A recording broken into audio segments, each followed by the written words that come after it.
Welcome to Health in Veritas. I'm Harlan Krumholtz. And I'm Howie Foreman. We're physicians and professors at Yale University, and we're trying to get closer to the truth about health and healthcare. Our guest today is Dr. Deborah Proctor. But first, we're always checking in on hot topics in health and healthcare. What do you have today, Harlan? Checking in on hot topics. Well, I've got a hot topic for you. It's an unusual one, but bear with me on this one. Okay. So there was a pretty striking development this week that I think is worth paying attention to, even though it wasn't framed as healthcare news. So Anthropic, the AI company responsible for Claude, announced, I don't know if you saw this, they've developed a new model that they're not releasing publicly. I did hear this. Yeah. They're making it available to a limited group of about 40 companies, including some of their competitors, to identify vulnerabilities in critical software systems. Yeah. This coalition, known as Project Glasswing, will include some of Anthropic's most fierce competitors. I mean, this is unprecedented. They've come up with something that's astounding, amazing. And one of their first moves is to convene their competitors and share it, and also commit up to $100 million in usage credits so that they can sort of figure out what this thing might do adversely to them if it gets into the wrong hands.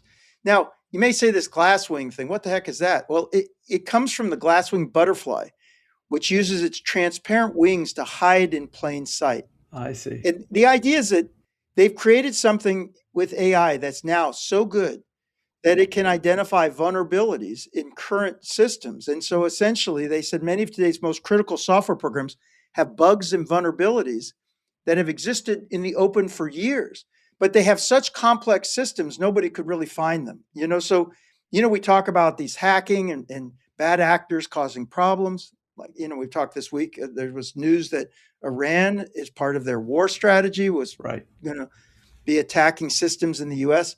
Well, many of the things we depend on, have a lot of these vulnerabilities, ways for people to write code that can get in. And this can surface them now. And, what they say is that this new AI system they did is such a leap forward. It's already capable of carrying out autonomous security research, scanning for and exploiting what they call zero-day vulnerabilities. You know what zero-day means? Find it before somebody penetrates it? It means they don't even know these vulnerabilities exist. So when it first surfaces, they've had 0 days of preparation. Right. So it means that they're going after vulnerabilities that people don't even have on a blackboard that says, these are the things that we need to fix or worry about yet.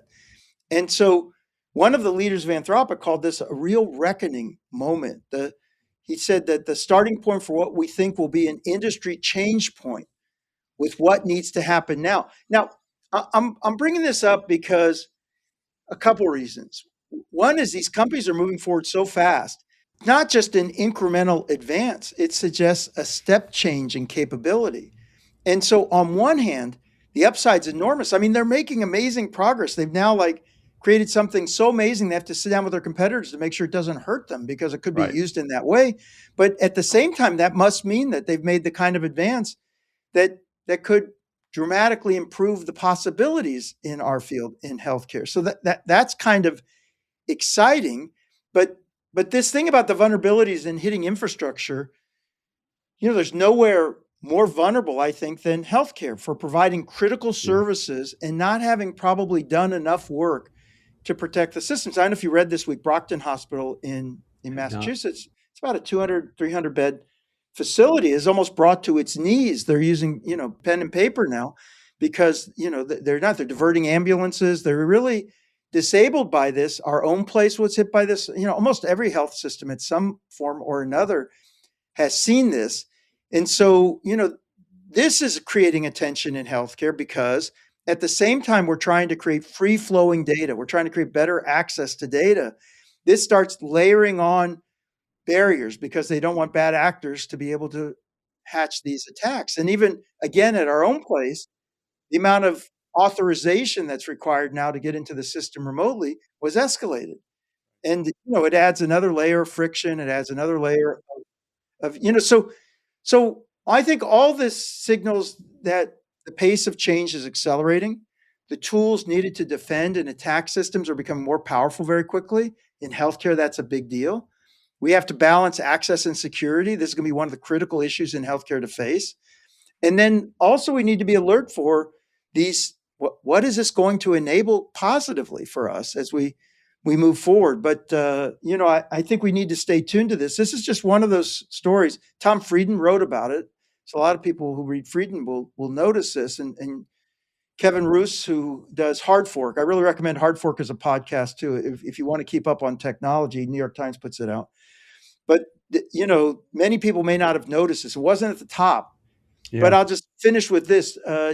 Frieden, who writes a lot about geopolitics, said, April 7th, 2026 may be a day in history people remember, not because of the ceasefire that was brokered with Iran, but because of this little news story that actually may grow into be something quite substantial, where AI took a step leap in its capability and revealed vulnerabilities in our infrastructure that we didn't even know existed, and may put in the hands of bad actors capabilities that we couldn't have imagined.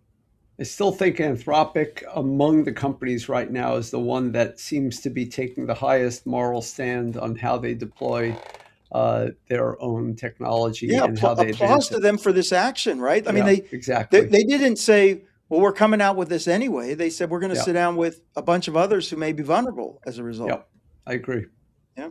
Yeah.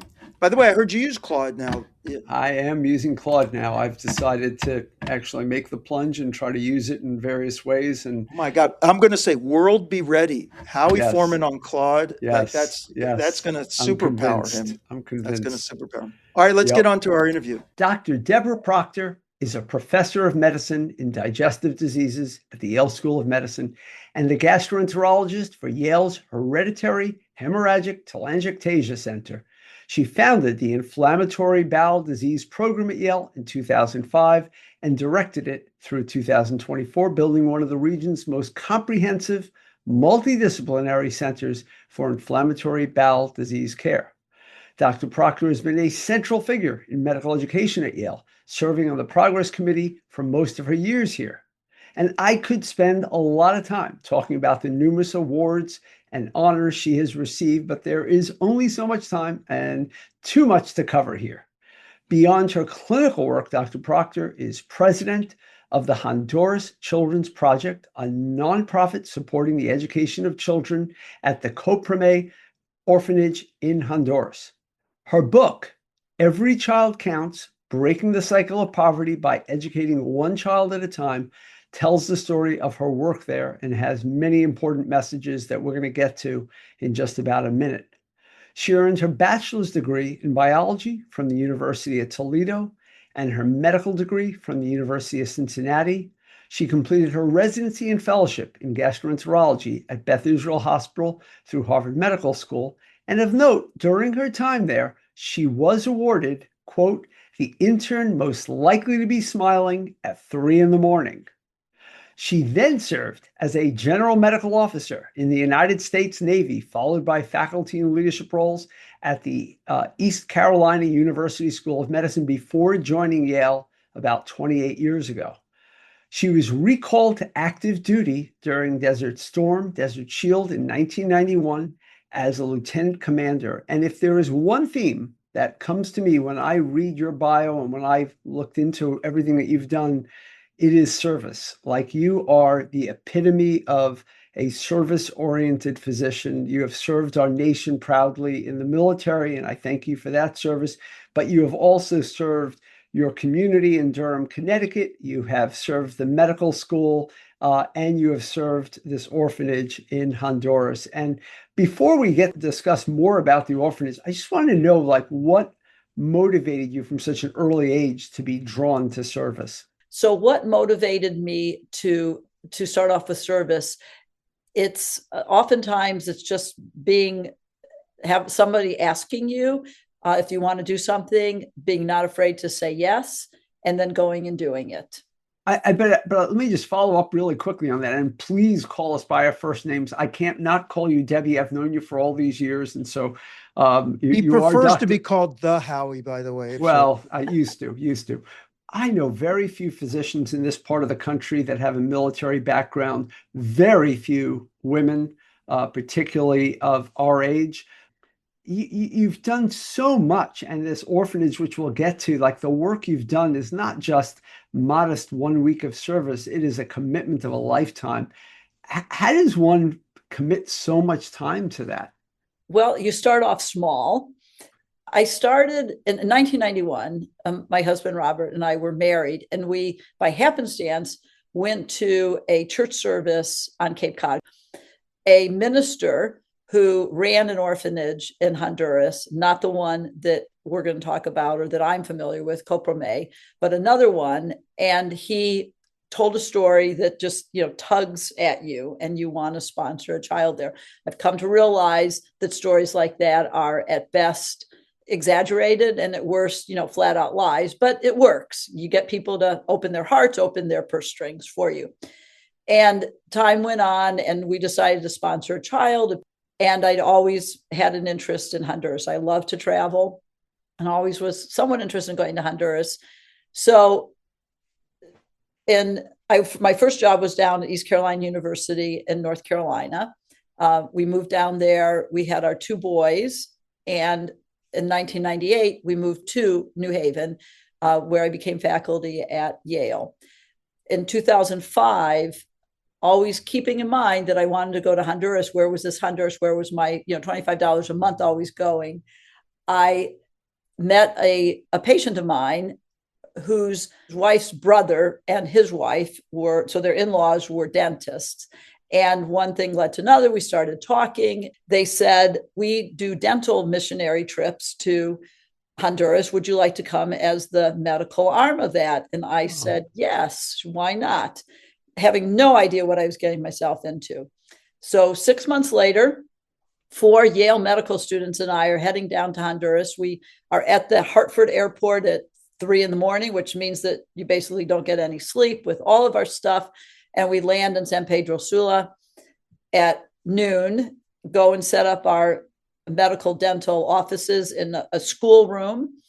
And we're told we're going to see about 1,000 to 1,200 patients over the next 5 days. Wow. And we went back to our hotel where we were going to have dinner. And I basically panicked. I'm not a panicky kind of person. I basically panicked. I said, I can't do this. It's really, really hot. I don't speak the language. I don't know any of these people. I'm a gastroenterologist. I don't know how to take care of diabetes and high blood pressure. And I can't do this. I'm going to go back home. So I went and I talked to Mary, my friend, the dentist who had suggested that I come with her. And I said, I can't do this, Mary. So she sits me down and she says, okay, that's fine, but just do the best that you can. And that line has stayed with me for 25 years now. And I knew at that point in time that I maybe wasn't going to do as well as somebody else could do, a Spanish speaker, a doctor, a general internist, et cetera, but I could do the best that I could do. And so I stayed. We did see about 1,100 patients the next 5 days. Wow. And then it morphed into meeting the children at the orphanage. Wow. I wanted to, these podcasts are so great because we get to learn about people in ways that we didn't know. And, in the book and in your interviews, you talk about like when helping isn't helping, and, you go down to Honduras. This is the beginning of the story you're telling us. You see 1,000 patients in a few days, which sounds pretty impactful. But at some point, I get the sense you start asking yourself, am I really helping? Mm-hmm. And what's the difference between really helping and what would that look like? And I just wonder if you could talk about the moment that epiphany sort of hit you and what was going on in your thinking, because you're busy, you are doing something that other people aren't doing, but you're feeling maybe there's more. I remember the very first trip we took, a man came in to see me and he told me he had all these things and he showed me all these medicines that he had. And I'm thinking, well, where do you get these medicines from? And he said, well, I see a doctor, in the town. And I'm like, well, then why are you coming to see me? Your doctor is pretty much prescribing high blood pressure, diabetes medicines for you. Looks pretty good to me.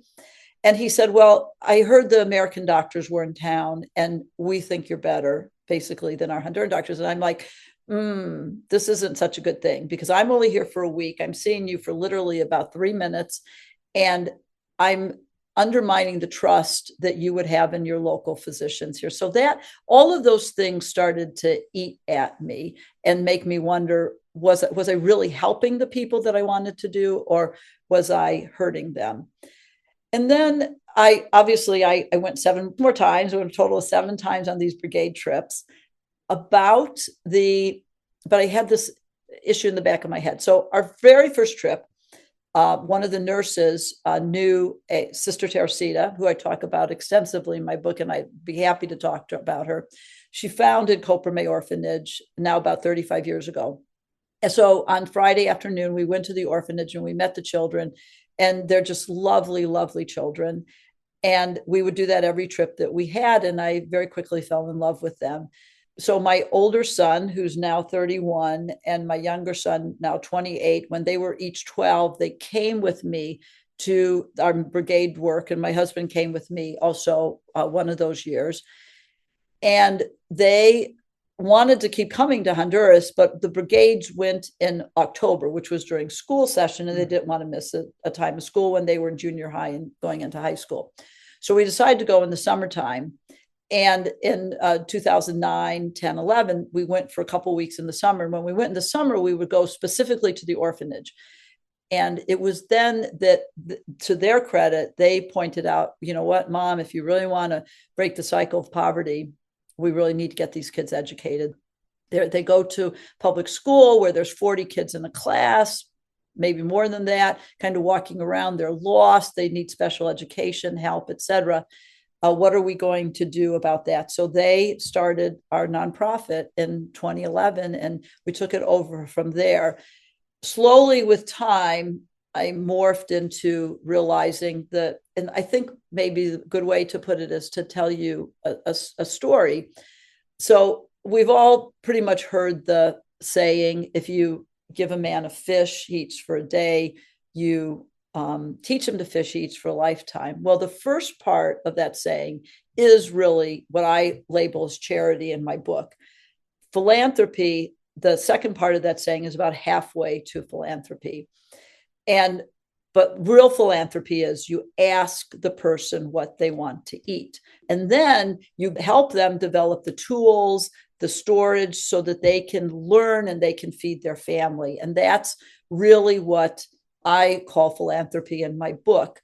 Anybody can do it. We oftentimes think of philanthropy as what really wealthy people can do. Anybody can do it. But what it really is, it's really taking the time to ask somebody what they want and then helping them to develop that and to get those skills. So that's the one thing I wanted to ask you about this. And I'll go back to the beginning again, because you make this distinction again between charity and philanthropy. You do, in some ways, talk about this hero phase, of when people, come in with intent to do good.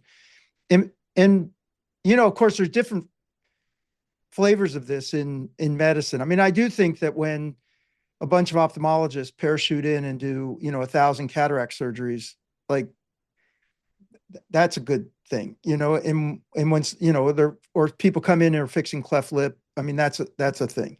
But when you're talking about providing internal medicine care, for example, I mean, or thinking about the infrastructure that's there and the conditions around it that are creating stress and lack of opportunity for people, and you want to try to fix that's a different thing. Maybe you can just take us through your thinking a little bit about, because you want to honor whoever makes any contribution, right, in a way. But on the other hand, you're highlighting this issue that there, at least in your thinking, there was an evolution in your thinking about that I just wonder if you could just explore it just a little bit more, because I do think anyone who wants to spend time and devote their time and donate their time, deserves credit. But you're saying, there's, for sustained investment, that's something different.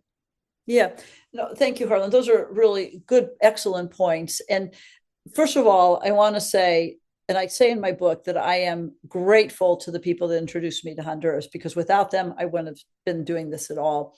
I also believe that there is nothing wrong with going and, a one and done time to another country, because volunteerism, as we call it, is actually important economically for under-resourced countries. People come in, they stay in hotels, they eat in restaurants, et cetera. It's important. But on the other hand, I think it's really important that the individual who's going needs to at least do some reflection about why they are going. So what I've seen is people come from Canada, the United States, light-skinned people to dark-skinned countries, Europe down to Africa.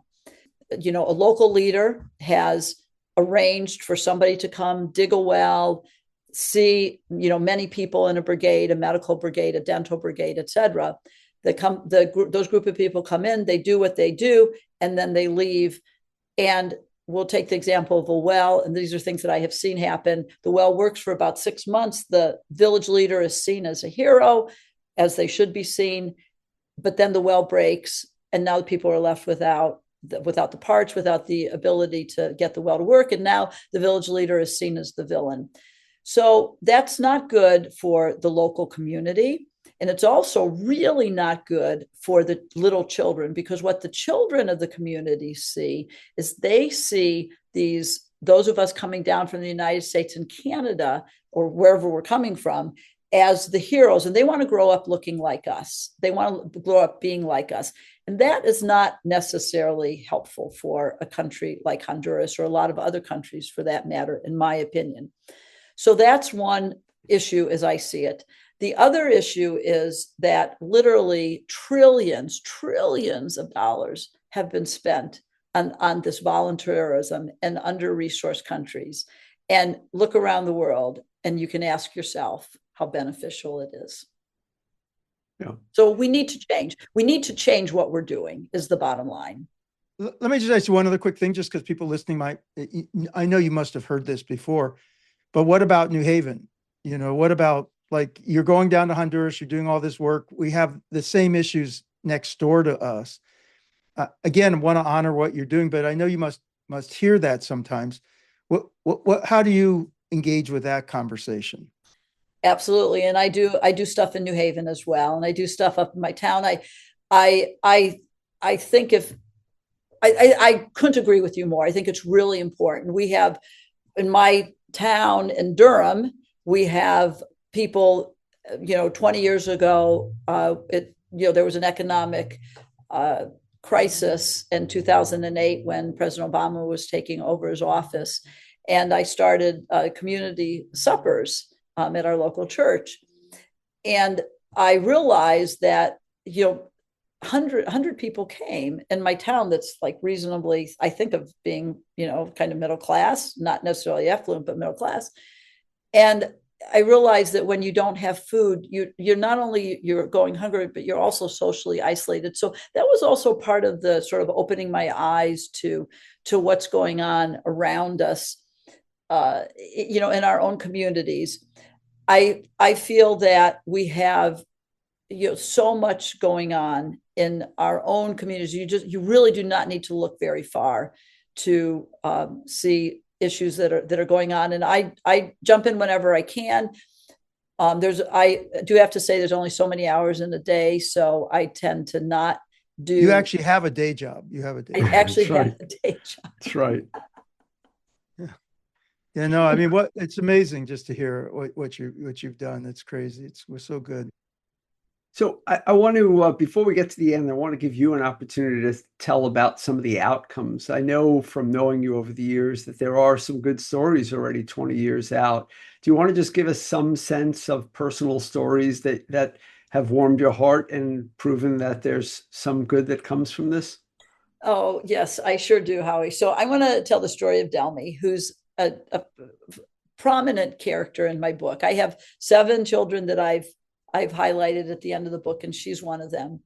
So, and Delmy was one of the genesis, the stars at getting our project started. So we all met her when she was about 2 years old. And I'm going to back up for just a second. I'm not sure I mentioned this, but children come to Coper-May through one of 2 mechanisms. One is that their parents are just so poor, they can't afford to feed them. Giving a child or two to a 24/7 orphanage opens up, that much more food for the people who are left at home.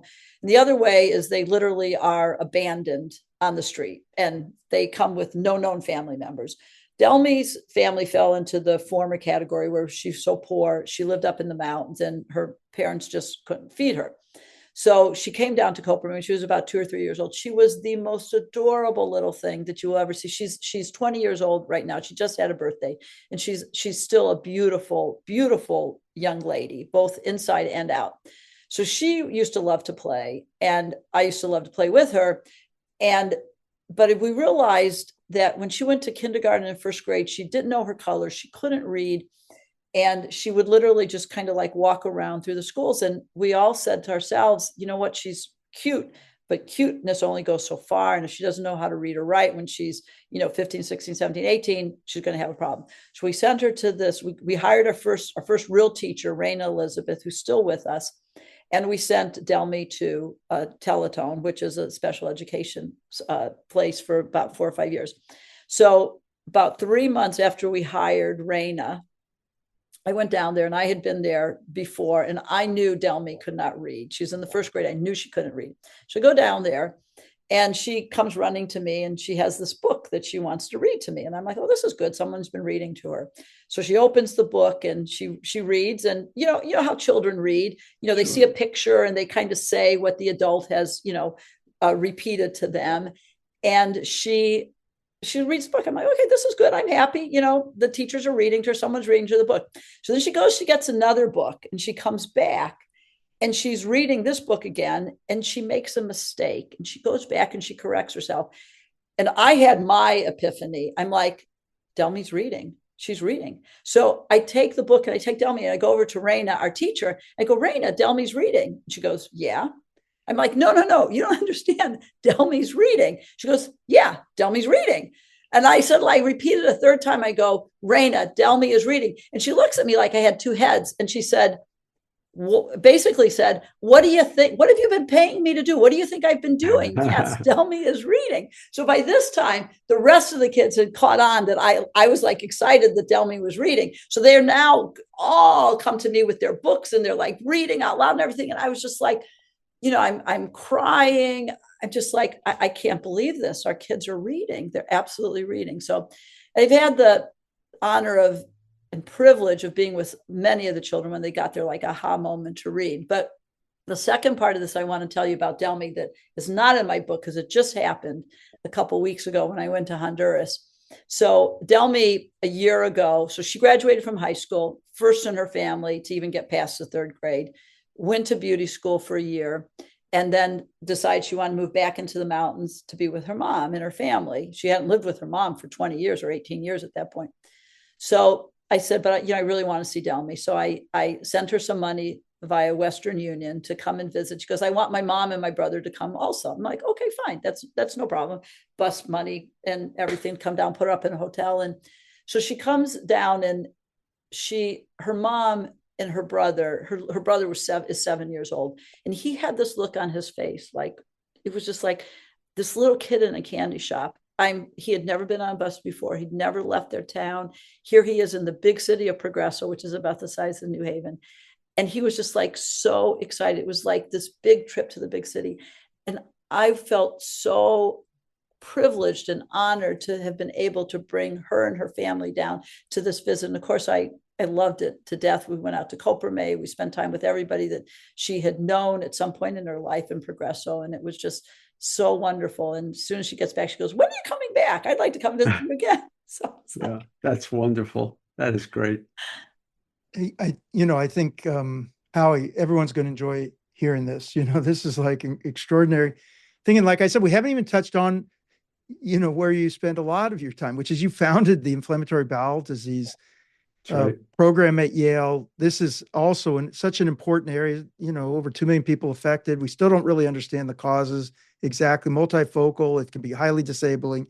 With skilled clinicians like you and your team are able to bring multidisciplinary teams, you're helping people to manage what can be a very challenging illness and disease. So, I mean, you haven't picked easy areas, you haven't picked easy areas to try to solve for, but I think we're all fortunate that that you've devoted your time, effort, and energy, both professionally and personally, to such a wide range of areas that need attention, and the kind of caring, love, and expertise that you can bring. So thank you, Debbie, for joining us today. Yeah, thank you so much for being here and to sharing the story. And for our listeners, one more time, the book is entitled Every Child Counts, Breaking the Cycle of Poverty by Educating One Child at a Time. It's available on Amazon and other venues as well. And again, we're going to put it in the show notes about the Honduras Children's Project, and just really proud to know you and to be affiliated with that.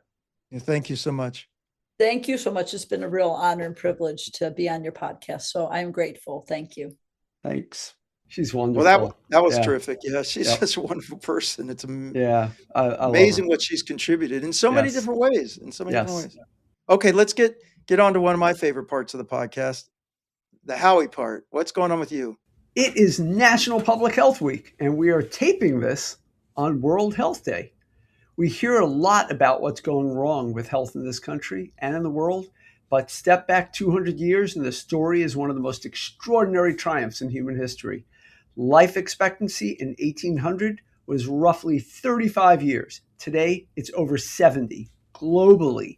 That doubling didn't happen by accident. It happened because of public health. And so I'm going to just go through some big achievements that really got us to this point. Let's start with something we take completely for granted: clean water. In the 19th century, cities were killing machines.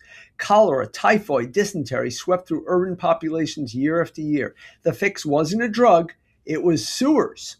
When London overhauled its sewer system after the so-called Great Stink of 1858, cholera cases collapsed to near zero within a decade. Cholera once killed roughly 1 in 20 Londoners. After the sanitation overhaul essentially disappeared. Edward Jenner's smallpox vaccine in 1796 launched the most powerful tool in medicine. From that one insight, that exposure to a mild disease could protect against the deadly one, we built a platform that now prevents more deaths each year than almost anything else.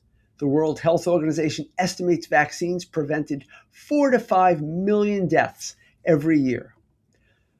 Of all those vaccines, none produced a more dramatic result than the one against smallpox. A coordinated global campaign, the largest international health effort ever undertaken at the time, hunted the virus down country by country. The last natural case on Earth occurred in 1977. 3 years later, the World Health Organization made it official. Smallpox was gone. Smallpox killed an estimated 300 million people in the 20th century alone. We eradicated it. It is the only human disease ever fully eliminated. Before antibiotics, a scratch could kill you. Pneumonia was a near-death sentence. Childbirth fever routinely claimed young mothers. Then penicillin arrived. Mass-produced starting in the 1940s, it became the calculus of infection changing overnight. Before penicillin, pneumonia killed roughly 30% of people infected. After that, the rate fell below 5%. In 1900, for every 1,000 babies born in the United States, about 165 died before their first birthday. Today, that number is around 5. That's not a rounding error. That's a revolution. Better obstetric care, antiseptic practice, prenatal nutrition, and neonatal medicine rewrote what it means to be born. U.S. infant mortality has fallen 97% since 1900, from 165 deaths per 1,000 births to roughly 5.4 today, and we're still hopefully going to make progress. In 1964, the Surgeon General published a report linking cigarettes to lung cancer and heart disease. It triggered a decades-long campaign: warning labels, advertising bans, smoke-free laws, cigarette taxes. Smoking, once glamorized by Hollywood and endorsed by doctors and ads, became the most significant preventable cause of death, and then it was cut in half. U.S. adult smoking fell from 42% in 1965 to under 11% today, averting millions of premature deaths. We may in fact be down to 9%. Sometimes the intervention is quietly invisible. Adding iodine to table salt essentially eliminated goiter and iodine deficiency brain damage across the developed world. Adding folic acid to flour beginning in 1998 reduced neural tube defects in newborns by more than a third. These were regulatory decisions, not medical breakthroughs, that saved millions of lives. Cars killed at a staggering rate in the mid-century of the 20th century. The response was systematic. Seatbelts, airbags, speed limits, drunk driving enforcement, road engineering. The result is one of public health's quieter victories. Traffic deaths per 100 million miles traveled fell from 5.1 in 1960 to under 1.3 today, even as the number of drivers exploded. So, in summary, none of these things happened on their own. They required science, policy, political will, and public cooperation. They're a reminder that when we decide, as a society, that preventable death is unacceptable, we can actually do something about it. The story of public health is the story of a world that chooses to survive. Wow. What a tour of public health. So there is lots to be grateful for. There's also some retreat, as you know, in some areas, as you rightly remind us of now and almost every week when we talk about this. What do you think are going to be the next triumphs of public health? Well, look, we haven't even addressed social media or how people interact with their screens. We're starting to see that there are real harms that come from those things. And I think we're going to start to see public health interventions that help. And we talked about Australia, for instance, as an example, but that's still an open test. We're going to have to see how these things work their way out. But issues around loneliness, I think we're just tackling some issues for the first time now. Alcohol is another one we didn't talk about today. I think we can make huge progress with alcohol. Yeah, and I'll put in two more. I do think that air quality around the world is could be a big public health intervention. And I'll use my favorite word from the movie The Graduate, plastics. I love it. That's great. Specifically microplastics. I think that there may be some breakthroughs in understanding how things that have gotten into everything may be adversely affecting health, and there may be some public health interventions that will be necessary to address that. But and I would like to say climate change, but we seem to be going the wrong direction on that, at least here. Sadly true. That's another public health frontier in my view. But hey, great job, Howie. Great job. That's really good. And that's really upbeat too. Thanks. So you've been listening to Health and Veritas with Harlan Krumholtz and Howie Foreman. So how did we do? To give us your feedback or to keep the conversation going, email us at health.veritas@yale.edu or follow us on LinkedIn, Threads, Twitter, Instagram, wherever you can find us. And we're still on a listener challenge. Put in a comment. We want to see how many comments we can get. We want to see how many people can compliment Howie, but still give us constructive comments about how we can improve. To that point, there was some really nice feedback on the Selwyn Rogers podcast last week. I appreciate those comments. Those were to you, Harlan. And they're still coming in about ARIA. That's right. We're on a roll. We're on a roll. Yes. Health and Veritas is produced with the Yale School of Management and the Yale School of Public Health. To learn about Yale SOM's MBA for Executives program, visit som.yale.edu/EMBA. To learn about YSPH's Executive Master of Public Health program, visit sph.yale.edu/EMPH. And a hat tip to our superstar students, Gloria Beck, Donovan Brown, and to our graduating senior, Tobias Liu, to our wonderful producer, Miranda Schaefer. And you know, every week I say it's so true. I get to work with the best in the business. Thank you to Howie Foreman. It's true right back at you, and I appreciate everybody so much. All right, talk to you soon, Howie. Thanks, Harlan. Talk to you soon.